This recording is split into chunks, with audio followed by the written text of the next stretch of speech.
Hello friends, સ્વાગત છે તમારા બધાનું મારા રસોડામાં। આજે આપણે બનાવીશું સરગવાની સિંગનું શાક। એકદમ સરસ હેલ્ધી અને ટેસ્ટી શાક બનાવવા માટે આ રીતના આપણે તાજી સરગવાની સિંગ લઈ તેને પ્રોપર રીતે ધોઈ અને આ રીતના પીસ કરી લેવાના છે। હવે કુકરમાં પાણી એડ કરી તેને બાફવા માટે રાખી દેશું। વધારે પડતું નથી બાફવાનું, ફક્ત એક સીટી જ કરવાની છે।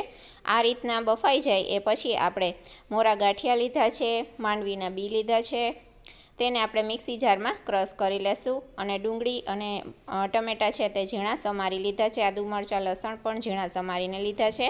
હવે એક પેનમાં આપણે તેલ એડ કરીશું, તેમાં રાઈ, જીરું, મીઠા લીમડાના પાન, હિંગ, આદુ મરચાં લસણ, સમારેલી ડુંગળી એડ કરીશું અને સાતળી લેશું। ડુંગળી પ્રોપર રીતના સતળાઈ જાય પછી આપણે ટમેટાં એડ કરીશું, તેને પણ સાતળી લેશું, ઢાંકીને ચડવા દેશું। એકદમ સરસ રીતે ડુંગળી ટમેટાં બધું ચડી જાય પછી આપણે સ્વાદ પ્રમાણે મીઠું, ધાણા જીરું, હળદર, ગરમ મસાલો, લાલ મરચું પાવડર બધું એડ કરી મિક્સ કરીશું। આ રીતના પ્રોપર ગ્રેવી બની જાય એ પછી આપણે તેમાં ક્રશ કરેલા ગાંઠિયા અને માંડવીના બી એડ કરીશું અને મિક્સ કરીશું। હવે આપણે તેમાં છાશ એડ કરવાની છે।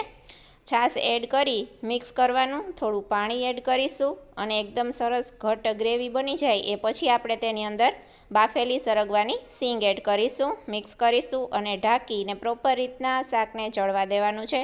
તો તમે જોઈ શકો છો એકદમ સરસ ટેસ્ટી સરગવાની સિંગનું શાક બનીને તૈયાર છે। તમે પણ આ રીતના ચોક્કસથી ટ્રાય કરજો। ધન્યવાદ।